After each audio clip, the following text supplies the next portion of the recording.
Good evening, ladies and gentlemen. We are back with another banger this Wednesday evening, and we are here for part two of NBA iconic performance and so much more.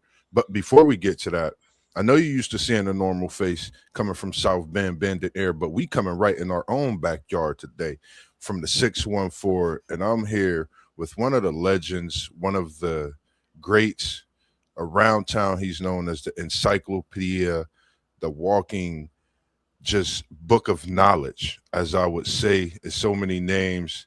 We call him Jam, so many more. But it is great to have you this evening. And I bring you, ladies and gentlemen, Jimmy Jam, the walking encyclopedia. How are you doing this evening? It's great to have you as well. Oh, I'm doing very, very well, JoJo. And let everybody know that reading is fundamental. Yes, sir. Yes, sir. I totally agree. Totally agree. And we are here. We saying good evening to everyone tuning in, and we appreciate you joining us. Papa Whitmore is always in the building.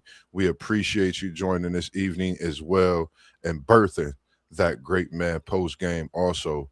And before we get into things, having to my right, I don't know how you are watching this evening, but having this man Jam on here and some of the things that we've talked about in this series. It started with what's good, and then we're coming right back to what's good. But we started with part one last week, and we coming with part two this week. And we had the What If series, the Women's Wednesday series throughout that Women's Month, and Jam had a few of his what ifs that he wanted to bring. So I definitely want to get your what ifs out there. And again, say good evening to everyone that's tuning in. And also, we got blessings to you all, your families and loved ones from the homies here at WTP Sports Dudes as well. And what were those what ifs that you had, Jam, if you don't mind? We're going to get to those what ifs, and then we're going to jump right into some of these performances because I think some of the ones that I have this week are great. And I took it back in time with some of the performances that I had, and then I kept it present with a player and a performance that he had, and looking to see what he does tonight as well. One of the young greats, I think, that we are seeing in the NBA, and it's so many others that's spoken about. But when you're talking about a young great, he's knocked off so many superstars in the game we watched today. If you don't know, it's one of my guys, and I call him Ant Man. That's what they call him. I love the name. Speaking of Anthony Edwards, so we're gonna get back to him. But Jam, talk to us about those what ifs that you had as you were tuned in last week, and we appreciate that as well. Well, I do appreciate it, and first of all, as we count down to Mother's Day, I want to say Happy Mother's Day to all the mothers out there who work so hard raising their children. As Tupac would say, you are appreciated. Yes, sir. Now, Yes, sir. uh, uh, one of the one of the what ifs that I posted on your show last week, JoJo, is what if Joel Embiid stayed healthy? Wow. Now, he showed up against Boston and turned out in game seven. Yes, sir. Uh, uh, and even though he was showing fatigue and stiffness, he still ended up with 36 points in a game seven. For his first career game seven in the Boston Garden, and I think the Sixers would have pulled it off that night, even if Jason Tatum was on the floor. Man. Go ahead. Go ahead. Now, I'm listening. Go ahead. now, uh, tonight, Embiid is hurt, so he's not playing in tonight's game against the uh, Knicks. It's one of those big what ifs. What if Joel Embiid stayed healthy? Because JoJo, everybody knows this. When when Joel Embiid's healthy, he's a beast. Yes, sir. Yes, sir. And I think if Joel Embiid had played at least 70 games a season, the 76ers would have won at least a, a, a couple of championships under Joel Embiid. Uh, you know, the Knicks.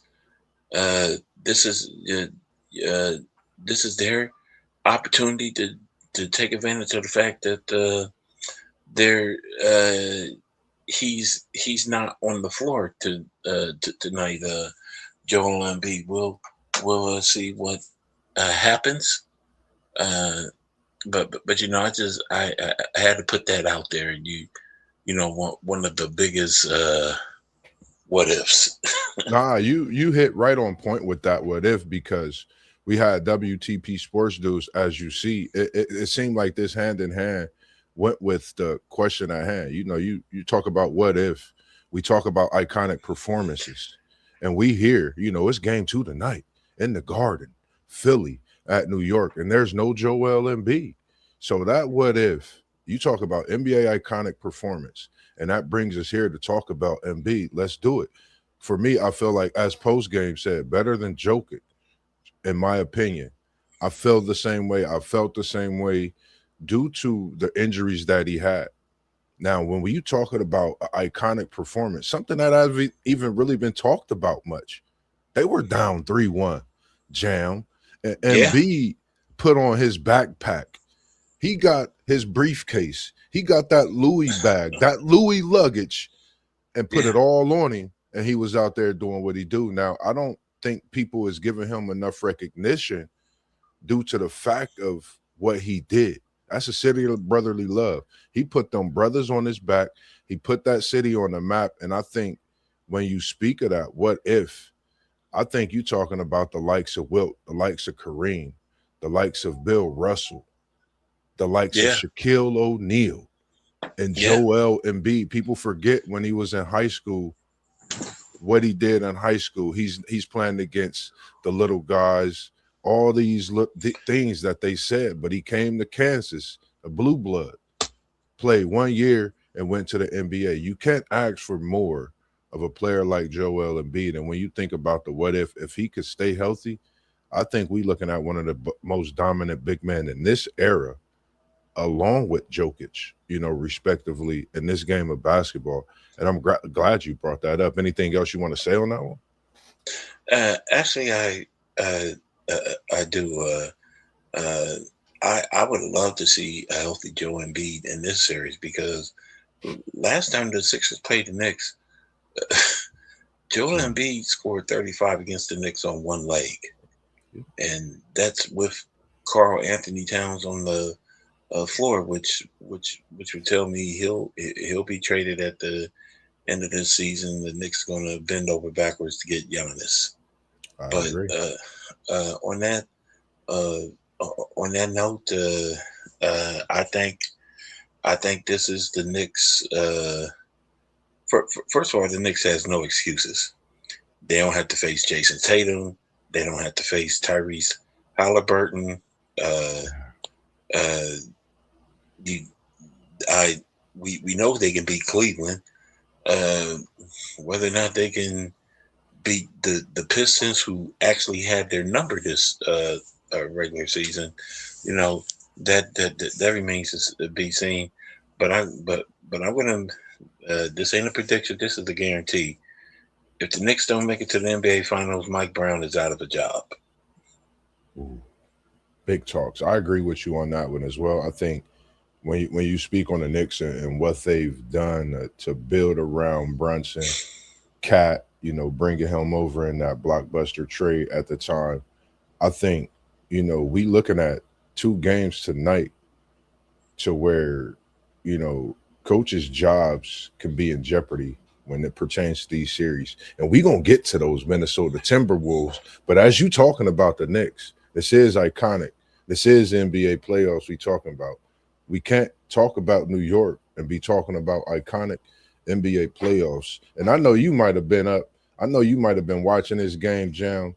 This is one game, one player who for me, and Willis Reed, I thought was one of the most iconic performances. When we speak on big men that we have been to start, the iconic one-legged coming out, setting the tone for New York, leading them to their first NBA championship.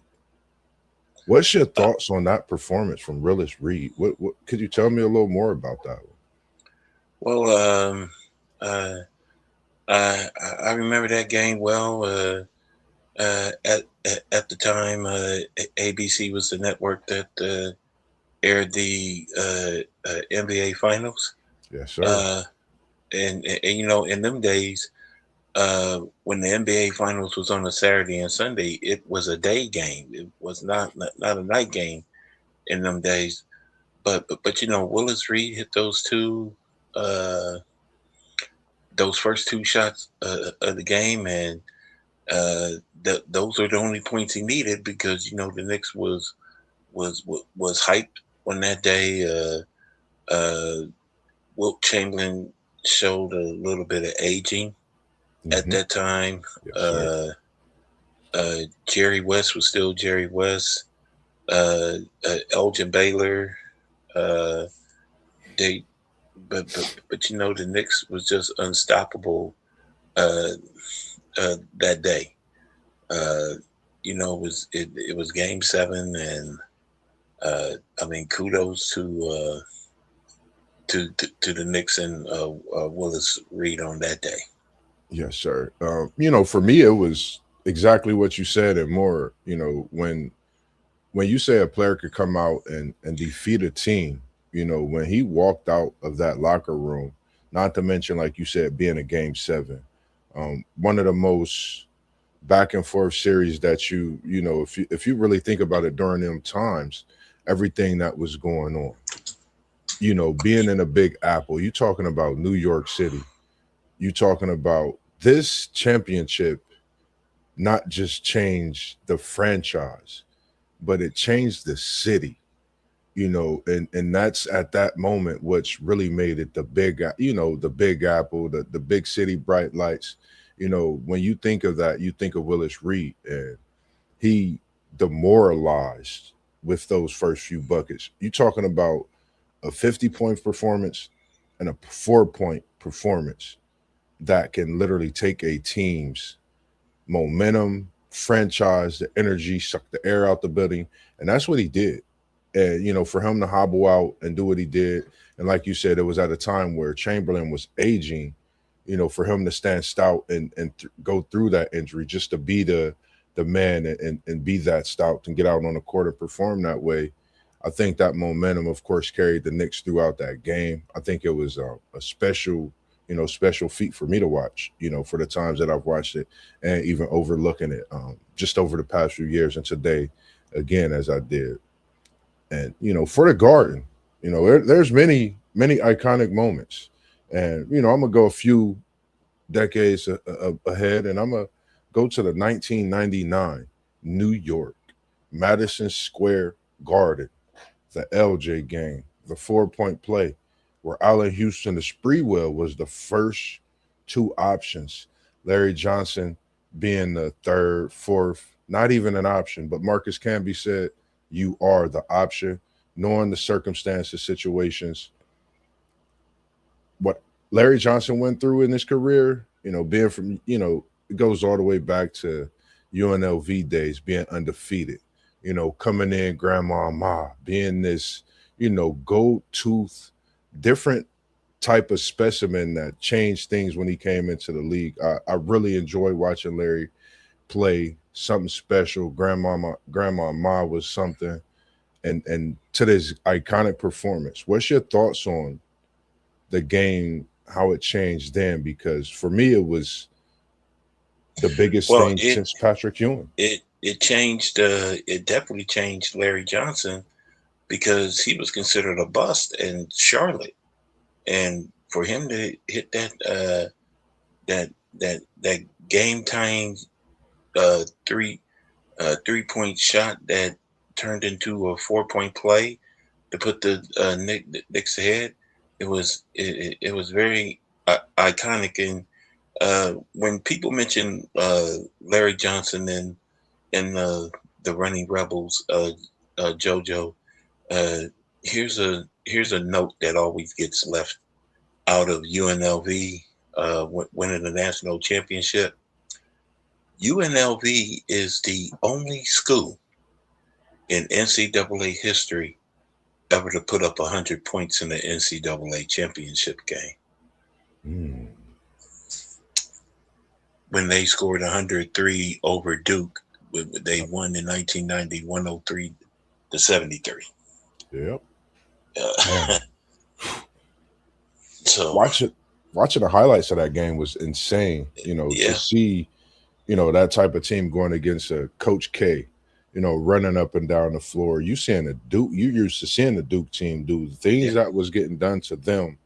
And, for me, I was blown away. Like you said, the 100 points in a tournament game, against the Duke team and, reviving his career. I think that was the biggest thing because, at that point, people were wondering why did we get this trade? What did we bring him over to New York for? And I think, that solidified what he was, in the league for. A lot of people, get it, I would say, get it misconstrued. You may be this top player in high school or even college.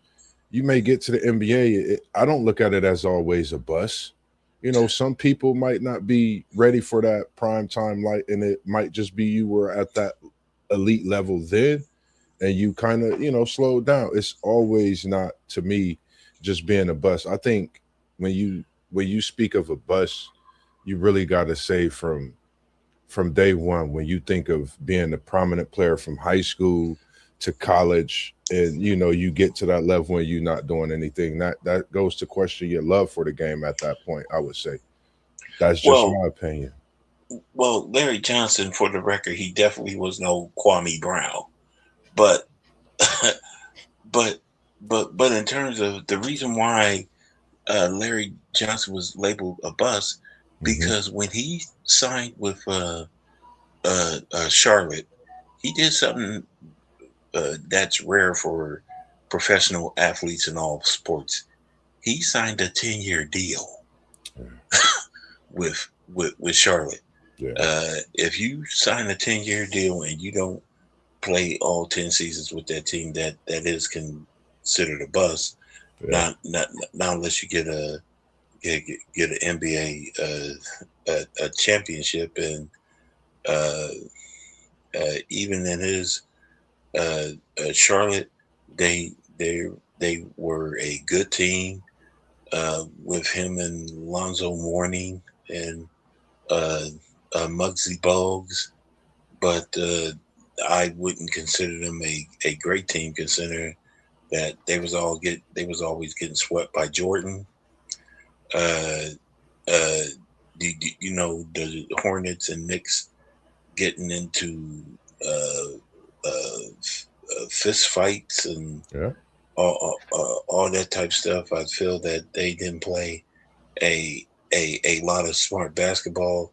And as good of a player Muggsy Bugs was, he was no a match to Jordan by any means. Jordan embarrassed him, uh, and speaking of Jordan, he beats Willis Reed, I think, in what you call the iconic overcome something. Because in Game 6 of the Utah Jazz, he had a temperature of over 100.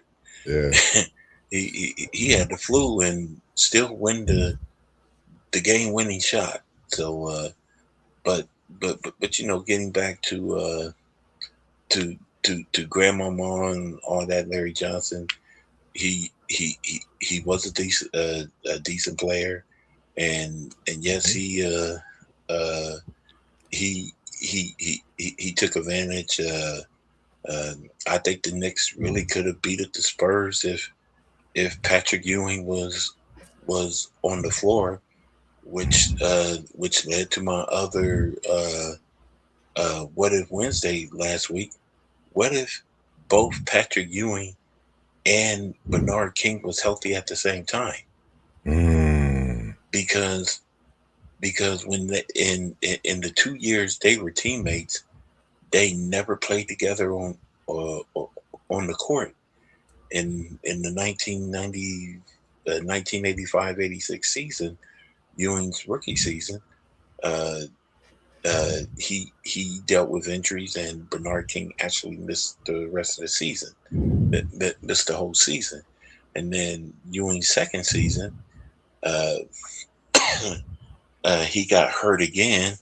But by the time Ewing got hurt again, we finally saw Bernard King on the floor one last time in a Knicks uniform before being traded to the then Washington Bullets. Yep. And when you speak on that, in the 80s, because if you think about that, at that time, Magic and Kareem became the 1-2 punch, that big man punch. We was not blessed to see a King to Ewing, Patrick to Bernard, Bernard to Patrick. I mean, it's so many combinations you could put together. You talking about a Shaq and Kobe, rest in peace type. You think of these type of things when you think of Bernard King and you think of Patrick Ewing, two players that had changed that franchise and when they came in and what they were brought in to do, but just we wasn't able to see the greatness together on the floor at the same time. People just, don't understand what and how far the game of basketball has come, when you talk about the likes of a Ewing and Bernard King. If you don't know who they are, trust me, go watch the footage. Talking about two specimens and that work great in their craft. Patrick Ewing, a big man, I think people forget about, who played at Georgetown with Mutombo, Mourney. You talking about Thompson, legendary coach.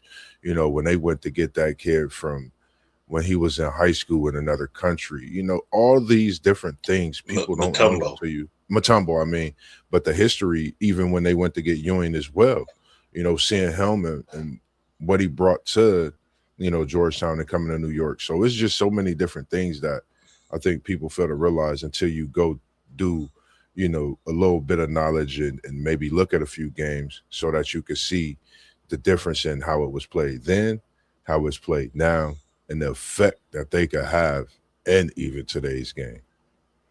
Anything else on Bernard and Ewing? Actually, yeah. But man, you want to talk about the biggest what ifs? I felt if both Bernard and Ewing was healthy, they would Gotta have wear a shade. they would have defeated both the Bulls and the Pistons. Mm-hmm. Back in the back in the 1980s. Mm-hmm. I mean, we, but again, it's sad that injuries can always hurt a person's career, and like for instance, in 1999, Mm-hmm. when Sprewell and Larry Johnson took the Knicks to the finals, Ewing didn't play in the finals against the Spurs, so because he was hurt. We both know that a healthy Patrick Ewing would have definitely gave David Robinson and Tim Duncan pure hell. Agree. Now, for me, when, just thinking about some of the performance I thought about today, I had a couple with Philly, questions when it came to Joel Embiid. I threw Larry Johnson out there, and I'm glad those what ifs. So that was another reason that I slid, New York in with a couple of those. Now I'm gonna take you back to the bubble days, just a few years back, COVID bubble, whatever you call it. But that man that's not playing in the playoffs right now, Luka versus the Clippers, 2020, 43 points, 17 rebounds, 13 assists, triple dub, as we call it, in a game winning step back in iconic fashion.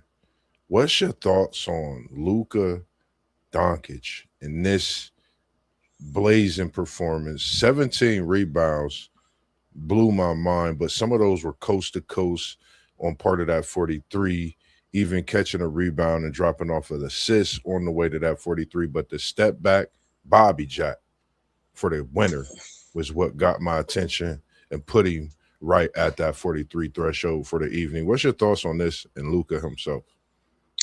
Well, Luka Doncic, he did pull up a great performance. Uh, but I wish he were doing this right now with my Lakers. And personally, I think his hamstring injury and him missing the playoffs showed why the Dallas Mavericks traded him. Uh, uh, you, the NBA is impatient now. They want to win right now. If you're in your 20s and constantly being injured where you miss the playoffs, they going to get rid of you. Case in point, the Knicks they send what's his name to the Timberwolves. The Vincenzo? Huh? The Vincenzo? The Vince? The guy that played at Kentucky. He was with he started off with my Lakers, then traded to the Knicks. But he plays for the Timberwolves now. Anyway, he played with the Knicks, but when his injuries missed 2 straight playoffs, the Knicks traded him to the Timberwolves. Julius Randle. Oh, yes, Julius Randle. That's a but getting back to Luka, he had a great playoff performance, supporting cast. You want to talk about another what if? I mean, what if Kyrie had been able to? We're gonna stay on the iconic performance, Joe. I'm gonna say, I'm gonna say the what if for him. But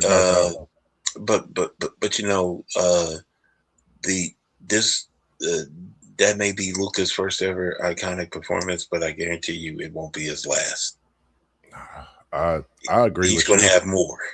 Yeah, definitely. I think I just wish we could see him right now in a series, especially like this one. Definitely, I feel the same way you feel playing against the OKC team.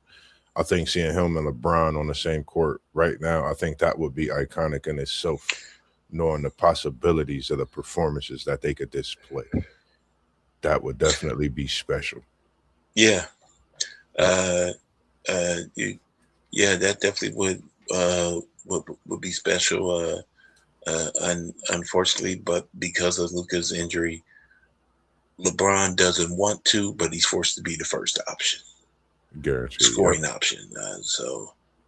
Yes, we know he's still great at 41. I strongly advise Luka Doncic to work with the same personal trainer that LeBron has. Working with. Yes, exactly. I agree. And then for me, ladies and gentlemen, we got Jam. And when I say Jam got so many what ifs, Jam, we're going to double back. And I'm going to text you once this weekend is up, and we're going to bring that back because I know we could go on and on about what if. And I'm going to come to you because I think we could put something together special to bring them the greatest what if show.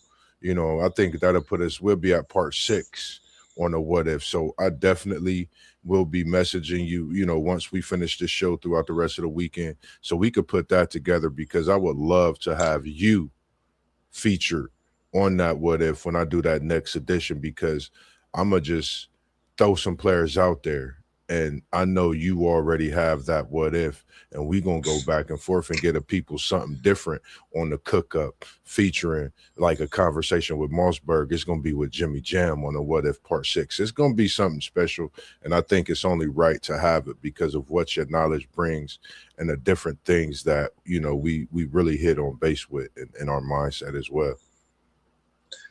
For sure. And one of the guys I think, for me, I've watched him change the game. I'm sure you know who this young man is. And when he went to the Celtics, went against the Celtics on the way to a fourth ring, people forget about the performance that he displayed. I'm talking about Steph Curry, 43 points, just like Luka, not the triple double, but on his en route to a fourth ring, game 4 against the Celtics. 43 points, 10 rebounds, 4 assists. And we know the way he shoots is like a sniper. He unloaded a cannon, but he was moving around, not just the perimeter, but getting to the bucket, laying the ball up, shooting the floater. Steph Curry's changed the game, and we're here talking about an iconic performance from about 4 years ago. What's your thoughts on this one, Jam? Well, first of all, I did see that game where Steph Curry scored 43 points. As Stephen A. Smith said, uh, Steph Curry is the greatest shooter ever. Yes. you know, the greatest shooter ever. And, in fact, Steph Curry shoots so great. Uh, uh, the execs of the NBA is already talking about getting rid of the 3-point line. It's crazy work, man. When you Yeah, shoot that good to make it go back to where it all began, man. It's crazy work. yeah. So, but relax, fans. They ain't getting rid of the 3-point shot. Nah. It's gotten too, big. I remember when the 3-point line made his NBA debut back in 1979, and it's grew. Uh, I also remember when the 3-point line first started, JoJo, the only center in the NBA that was shooting threes at the time was former Seattle Supersonics great Jack Sigma. Ooh, wow. That take us back, man. That take us back.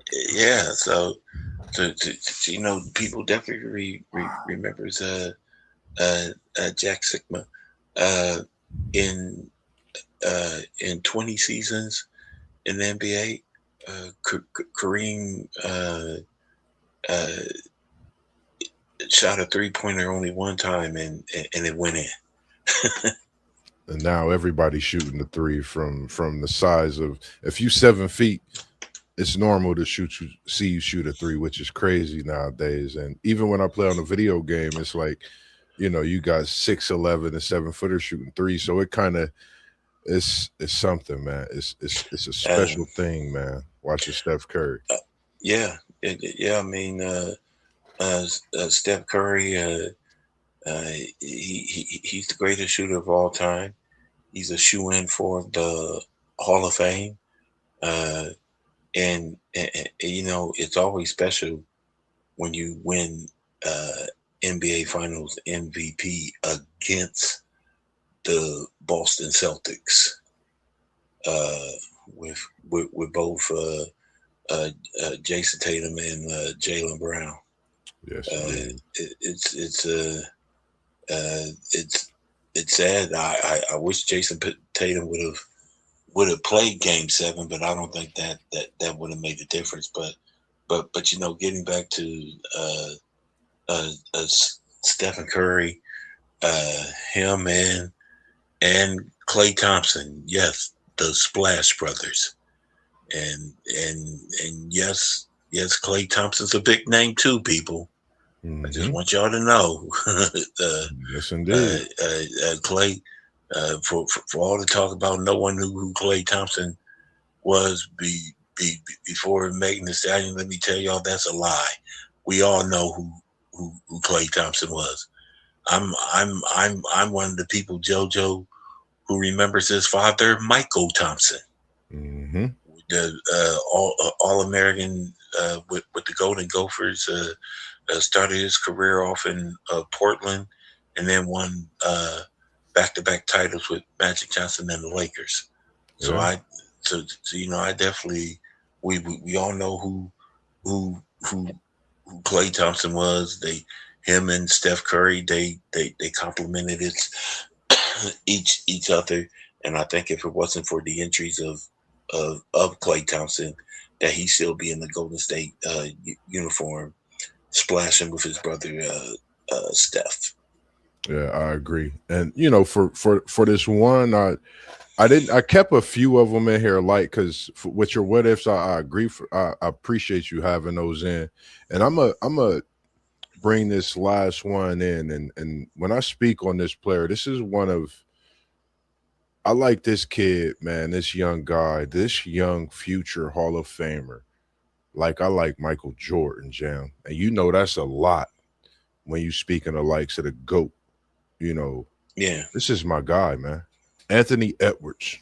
His 2023 performance against Denver, 41 points, 6 trade balls. We call them trade balls, threes, 3-pointers, 3-point field goals, 4 assists, 3 blocks. And I think, this was a coming out party for Anthony Edwards, if you ask me. Talking about a young man that's faced so much, when it comes to the outside, of what he does, compared to what he does on the court. We talking about the basketball, and we got to respect what this man does on the court. I'm thinking this is probably the greatest, the closest that we're going to see to a Kobe, to a Michael Jordan, when you talking about having that killer instinct of wanting to get that game, wanting to win the game, going out there, putting it on the floor. I mean, I see shades of when Michael Jordan used to go to the bucket and dunk on bigs when I watch Anthony Edwards play his game. I love watching Ant-Man do what he do. What's your thoughts on Anthony Edwards, not in just this performance, but overall? And I'm going to come back with another question that WTP Sports Dudes have for us for this one as well when it comes to Anthony Edwards. yes. First of all, Anthony Edwards, his performance that night was iconic, and in fact, Anthony Edwards is such a great player that he's now the first Anthony Edwards to now be a bigger name than the other Anthony Edwards who we know him better from Revenge of the Nerds and ER. I mean, that's how that great Anthony Edwards is. I think he will bring a title to Minnesota. Now, here's what's interesting about the Timberwolves. If the Timberwolves make it to the NBA Finals, it will be a big benefit in the city of Columbus, Ohio, so to speak, JoJo. Ooh. Yes, because if the Timberwolves make it to the NBA Finals, it will be the first time since Chris Jent back in 1995 with the Rockets that a former OSU Buckeye will play in the NBA Finals. Wow. And keep in mind, the Timberwolves do have former Buckeye one and done great Mike Conley. Yeah. That is why we call Jam the walking encyclopedia, ladies and gentlemen. That's knowledge to me. And that speaks a lot of volumes. And just think of how many greats we've seen at the Ohio State University, when it comes to the basketball, and to not get to that NBA Finals. You're talking about Michael Redd, Yeah. I mean, you talking about so many great players during that Yeah. time, and to know that it's the pinnacle of the NBA. Reaching that NBA Finals, that just goes to show you, the work some of these players put in. And as we speak on Anthony Edwards, you know, when you speak on a guy so young in his career, it's only right to mention Anthony Edwards' greatness. Why not? Because a question is going to come and loom. What if Minnesota wins? How much more talk is on his greatness? You know, for me, I think you got to put more than enough respect, more than a little bit. You got to double it. You got to flip it. You got to hand him his flowers. You got to go sit in the press box and watch the playoff game in the Western Conference Finals if they get this. I mean, there's so many things that when you speak on Anthony Edwards and you talk about basketball, he's went Yeah. against Kevin Durant, Devin Booker, LeBron, and Luca. All of these big time names you talk of GOAT status or at a higher pinnacle where they're at in their career. He's knocked them off.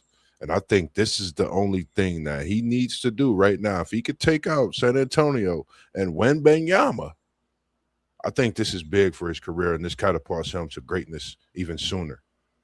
What's your thoughts? Well, not only will it be big on on Anthony Edwards, uh, and here's a key, a real key to any team winning a national championship to to or in this case win the NBA finals. Hmm. Uh, we know players, we know the superstars are going to step up, but the question is who can do the unusual? Yep. Like can Rudy Gobert average a double double? Man, if he can score 20 points and 20 rebounds, man, Minnesota has it on lock because we know what Yeah, Anthony Edwards is going to do. I Uh, agree. uh, uh, the the other part about uh, uh, the Timberwolves, uh, you know,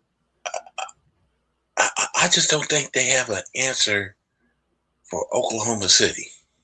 Mm, Uh, Shea Gilgis Alexander, he's a beast. And keep in mind, the Thunder swept my Lakers during the regular season. yeah, But we'll see what the mighty Timberwolves can uh, do. yeah, Uh, you uh, as far as them, San Antonio. Now they did win Game One, despite the fact that Wembyana had a had a 12 block triple double.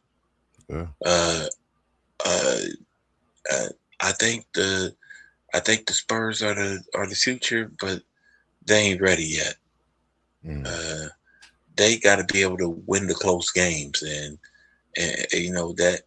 that's the advantage Anthony Edwards has over everybody else. Uh, yeah. yes, he's great, but with less than 10 seconds on the clock, I would definitely have the ball in Ant Man's hands. Yes, sir. Yes, sir. I agree. And when you think of Anthony Edwards, 47 career playoff games. It'll be 48, as they play tonight.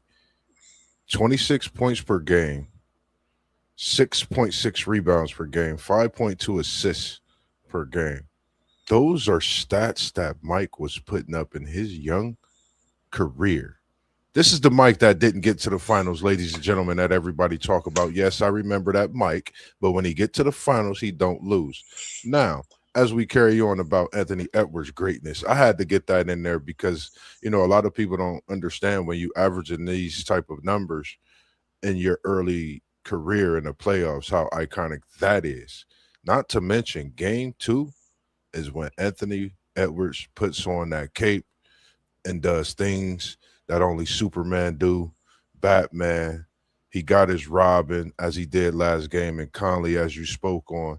And with you bringing that history too, I think anything is possible. I think it's only right. I think this Minnesota, if you ask me right now, which team out of the teams left, because after the first few games, I didn't feel Houston had anything for LA. But as I've been watching these playoffs, this is a scary Minnesota team. You just don't know what you're going to get. And if you got Anthony Edwards, you got a McDaniels, you got a Mike Conley, that's a three-headed monster with a defender down low that could really be stout. Like you said, 2020, anything's possible in these NBA playoffs as we sit here talking about iconic performances. So it's very possible. But I also think the key, and I'm afraid this is going to hurt the Timberwolves, JoJo. Julius Randle. Mm-hmm. If he lives and dies by the three, Timberwolves ain't got a shot. But if Julius Randle, if he could grab rebounds and score in the paint, that would be a bigger help to Anthony Edwards as to him constantly shooting threes, because he definitely misses threes more than he makes them. I agree. I don't like it when teams live and die by the three. That's how that's why the Boston Celtics are eliminated now. They didn't hit their threes. I also think that when I get it. People shoot too many threes, but I believe you still gotta score in the paint. I'm not saying Rudy Gobert has to have a 30-point night, but he has at least 3 or 4 alley-oop dunks. Yeah, I agree. Totally which he's capable of doing. Now, Gobert, he will grab. He is the type of player that will grab 15, 20 rebounds on any given night, which is also a major help for the Ant-Man. I agree. And just thinking about, as we speaking on these games, I had the sheet down. You got the Knicks up 1-0 in this series right now, and they got game 2 that's currently going on right now. That started that third quarter. Third quarter is kind of moving. Then you got that game 2 with Minnesota and San Antonio tonight. Who's your pick in this New York versus Philly matchup, game 2 tonight?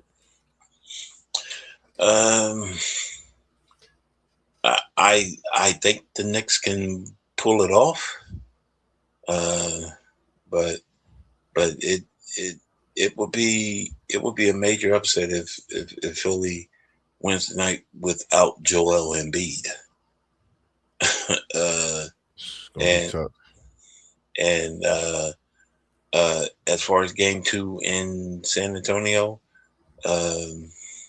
for some strange reason, I think the Spurs can pull it off if it's a 10-point lead or more. If it's a real close game, I see Ant-Man pulling it off, and if Minnesota wins 2-0, whoever's up 2 games to zip will win the series and all the playoffs series in this second round. Ooh, I like that. I like that outlook. I'm gonna make sure I put that down in my notes. I'm not gonna forget that one. For me, I'm going Philly in the Garden, because it's the playoffs, right, Jam? You always got to look for that iconic. You got to look for that iconic Madison Square Garden performance. Paul George just had a birthday last week, correct? Yeah, Paul George is looking nice and healthy, right? yeah. And we waiting on that Paul George playoff Madison Square Garden performance. Am I lying? No, and right now he's after 3 quarters, he's already at 19 points.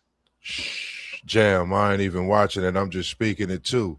I'm Well, taking Philly for game two uh, in this big series, and I'm gonna pick Pete George for a big game. I haven't even looked at the game. I haven't even seen it. Philly was my oh, pick okay. because I feel like this Philly team, with or without Embiid, they could be strong. And I think Embiid, Philly get this win. I think he takes his time getting healthy. And this Philly team, we seeing things happen, just as we have been seeing with Detroit. That's just my thoughts on this game right here. Um, you know, I can't agree with you on there, JoJo. I mean, uh, Philly's a great team. Paul George, Tyrese Maxey, Yeah. uh, uh, Edgecombe. That's called VJ, my guy, Yeah, man. Young bull, yeah, man. yeah. And so they're they're great. But I think what's going to hurt the 76ers Hmm. is when they get back to game 3 and 4 in Philly.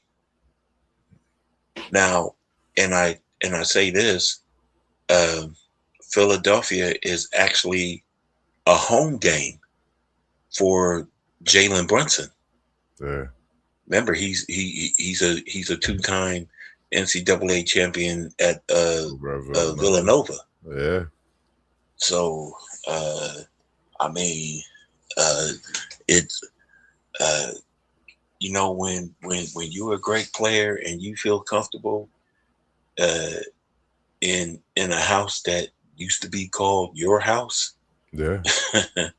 uh, you get extra motivated. It reminds me when when Coach Prime went to the Georgia Dome as a 49er and had that pick six, and in the interview he said, "This is my house.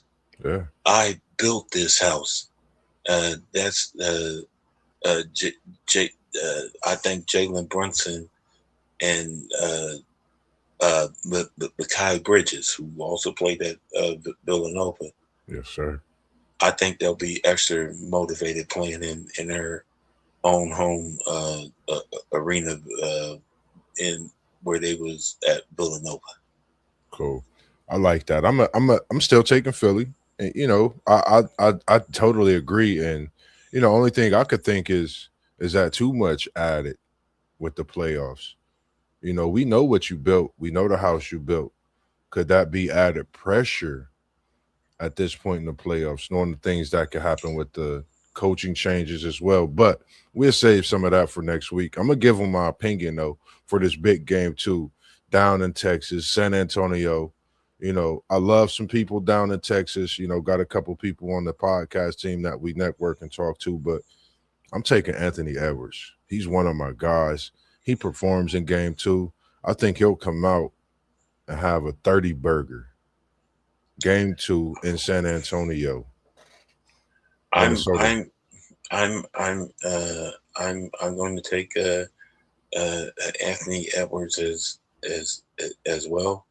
Uh, uh, and and but here's what's also going to work in Minnesota's favor. Uh, you want to make Rudy Gobert play defense, Yeah. and if Wimbiana is out on the behind the 3 point line, that's an actual win for Rudy Gobert. Hmm. Uh, Bear, because any missed shot, Gobert's going to get that rebound. Yep. Yep. And for this matchup, it's just good to see. It's like the teacher. It's like the mentor watching his student. Play the game that they both love, And it kind of took me into some things of myself, like being out here and wanting to get back into it, playing and seeing if I come across a couple players that I taught the game to, which it's a few that I have, and I can't wait to see them and get back Yeah. out there on the court. As I'm letting some people know, if you tuned in, Mossberg will be back playing this summer, man. Don't go crazy and invite me to teams, but I'm definitely going to be back playing in the summer league. But outside of that, man, I just think that this Minnesota team is just as scary as any other team in the West. You have a player like Anthony Edwards. I think right now, this is his playoff to perform and to prove a lot of people wrong. And everybody's questioning certain things in his lifestyle or whatever, man. I'm not the person that get into that. People change, you grow. We don't know anybody's story until we sit down with them and have that type of conversation, have those stories, get that one-on-one. So me, man, I'm always going to be a fan from here on out, man. I've been a fan from your Georgia days, from since I seen you your first dunk in high school, which was epic, iconic, which brings us to talk about your iconic status to this evening. And I hope you leave me with the iconic performance in another game too this evening down in Texas, going against those San Antonio Spurs. Anything you got to say, Jam, before we get out of here this evening for the people? And from me to you, man, I just greatly appreciate you being here this evening and joining me for another episode and bringing your what if thoughts in as well. Well, yeah, to my Lakers, can you win at least one game against the Oklahoma City Thunder?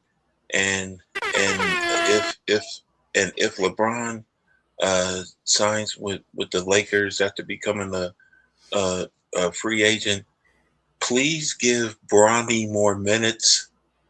If you wanted the team to draft your own son to play with you, then he should play a good 25, 30 minutes if you think your son's that damn great. Yeah. I agree, man. I appreciate that, man. For me, man, just I know I told people I had the conversation with Mr. Von Zell coming, former champ on a boxing scene. But for me, I am working on getting that right interview as far as in the way I want to come at you with it, the angles. I don't want to bring you an interview that's not worth bringing you when it comes to the standards of what I'm bringing you, whether it's that the way I want to move in the camera and everything I'm doing. I just want to bring you the best interview that we can bring you when it comes to that, because I don't want to let him down in the iconic status, the legendary status that he has. And, seeing him every day that I've seen him, and I'm talking about Mr. Vonzel Johnson, is just, a great thing. We never know who we come across, in our daily life, man. But it's just a great thing when I see him. Go ahead. Vonzel Johnson, he is a great brother. We're me and him are tight.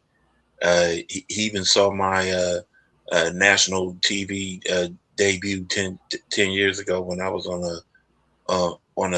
a daytime talk show. So yes, sir. Yes, sir. I would love to be in the studio with you and Vonzel Johnson. Yes, sir. We gonna get that set up. I've been speaking to him throughout the week. Every week I speak to him to let him know I just want to make sure that I'm not letting him down. And when I bring him to the people, because for me that's something special. Growing up and watching what he do, and to see him still training some of the greatest fighters in the world is special. I remember when he asked me if I wanted to step in the ring and be a fighter. At the time I was so indulged in basketball, and that's something still that tickles me and my hairs jump on the back of my neck, because I think that I should still to this day have went and been a boxer, man. Growing up in the Windsor Terrace of what we do, I never stopped thinking about that when he asked me about that. But it's only so much more to come when it comes to that. I could ramble all day, but for me, man, from meet of the people, man. I greatly appreciate everyone that's tuned in this evening. Everyone that's been rocking with your boy Mossberg of Level Up Sports 10, man, from day one. We got some special things coming tomorrow.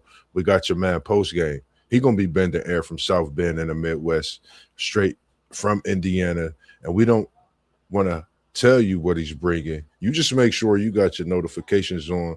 Make sure they ringing, so when that bell comes, it's gonna chime to your phone, your notifications, and you'll know what we talking about tomorrow evening. And I will be appearing for some special talks for him tomorrow evening as well, and to bring you something that you don't know, the people don't know. It's something special, something legendary, and it's just glad to have him a part of the team as we, come up into, this thing that I'll speak on tomorrow as well. But outside of that, man, me, myself personally, I just greatly appreciate, like I said, everybody that's been tuning in the beginning of what's to come from Mossberg here at Level Up Sports.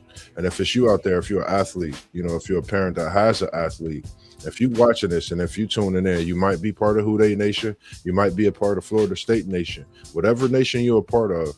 Holla at your boy Mossberg. We can get a conversation. We could talk about your team. We could bring you in for that interview as well. And as we got Jam in the building, we appreciate you this evening with all that great almanac, encyclopedia, the history, even indulge into those what if questions. And we're going to be bringing part 6 to you next month as well. And we're going to title that all up and try to get it in a certain way also. But other than that, man, as we always do for the people, we tell them, we hit them with the peace sign, because we out of here this evening, and we appreciate y'all joining, and I appreciate you again as well, Mr. Jam. All right. Thank you very much. We out, man. Have a good evening.